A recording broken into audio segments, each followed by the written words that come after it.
안녕하세요. 궁금한 요즘 이슈 쉽게 알려드립니다. 지식이 삼촌입니다.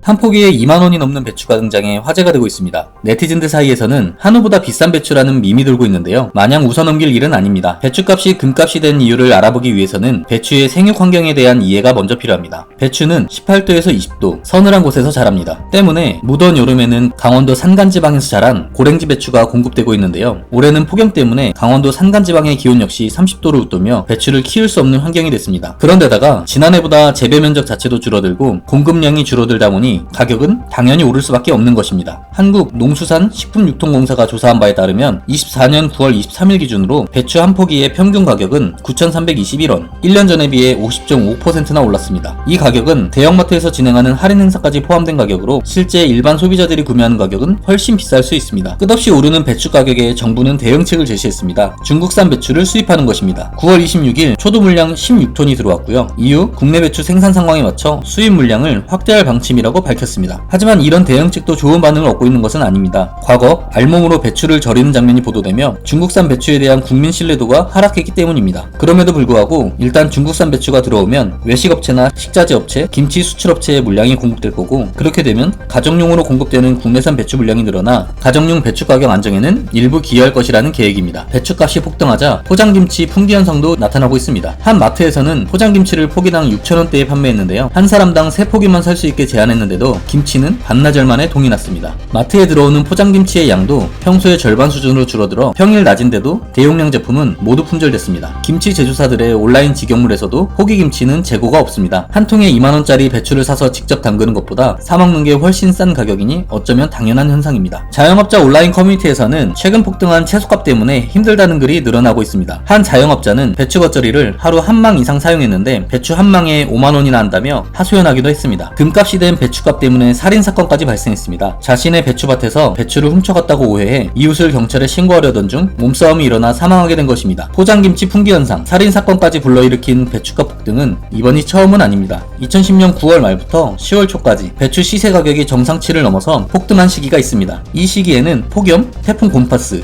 기습호우 등으로 배추 한 포기의 가격이 15,000원까지 폭등했습니다. 전년 대비 250%, 즉 3배 이상이 올라간 것입니다. 배추값 폭등으로 군 급식에서 배추가 들어간 메뉴는 삭제됐고 대학교 구내식당에는 양배추 김치가 나온 곳도 있었습니다. 그런데 2010년, 2024년의 배추값 폭등에는 공통점이 있습니다. 바로 폭염, 태풍 등 기후변화로 인한 폭등이라는 것입니다. 최근 로이터 통신은 한국의 기후변화로 배추의 품질과 생산량이 타격을 받고 있다는 보도를 했습니다. 로이터 통신은 고온 현상이 이대로 지속되면 서늘한 기후에 자라는 배추는 한국에서 더 이상 생산할 수 없을 것이라고 경고하기도 했는데요. 역대급 폭염이나 가뭄 등이 새로운 질병의 원인으로 등장하기도 하고 농산물 생산에도 타격을 주는 등 기후변화가 우리의 일상에 영향을 끼치는 일들이 늘어나고 있습니다. 지난해 사과값이 폭등한 것도 이상기후 때문입니다. 사과값이 금값이 되면서 소비자 물가를 불안하게 흔든 것처럼 배추값 역시 소비자 물가에 부정적인 영향을 끼치고 있습니다. 특히 11월 김장철을 앞두고 폭등한 배추값은 서민들을 더욱 불안하게 만들고 있습니다. 최근 한국은행이 발간한 이상기후가 실물 경제에 미치는 영향 보고서에 따르면 2020년 이후부터 이상기후가 산업 생산에 부정적 영향을 끼치고 있고 인플레이션을 지속적으로 유발하는 요인이라고 분석했는데요. 특히 식료품 및 과일에 미치는 영향이 큰 것으로 나타났습니다. 수입 물량으로 대체가 가능하다고는 하지만 이상기후 현상은 세계적으로 나타나고 있어서 수입에만 의존할 수도 없는 상황입니다. 기상이변으로 인한 밥상 물가 상승은 우리나라만 겪는 현상이 아니기 때문입니다. 실제로 커피 원두, 오렌지 주스, 코코아, 올리브유 등 기상이변으로 가격이 급등하는 품목들이 늘어나고 있습니다. 국제 커피 원두 가격은 베트남과 브라질이 가뭄과 냉해를 겪으면서 직격탄을 맞았고 아라비카 원두 가격 역시 올해 73% 이상 올랐습니다. 올해 초 적도 부근에서 수온이 올라가는 엘니뇨 현상 때문에 카카오 생산량이 줄어들며 초콜릿과 제과류 가격이 올랐고 최대 오렌지 산지인 미국 플로리다주에선 기후변화와 병충해 확산으로 수확량이 줄면서 냉동 농축 오렌지 주스 선물 가격이 사상 최고치를 기록하기도 했습니다. 그렇다면 기후 인플레이션의 희생양이 된 배추값은 언제쯤 안정될까요? 전문가들은 배추 생육기간이 60일가량으로 비교적 짧고 현재 소비되는 배추와 김장용 배추는 산지가 완전히 다르기 때문에 배추 시세 고공행진은 김장철 전에 끝날 것이라고 전망하고 있습니다. 하지만 배추값은 안정되더라도 다음 희생양은 어떤 작물이 될지 알 수 없는 상황인데요. 당장의 채소값, 과일값의 문제를 넘어 식량 안보 차원에서 지속가능한 대응법을 구축할 필요가 있겠습니다. 영상이 도움이 됐다면 구독, 좋아요 눌러주세요.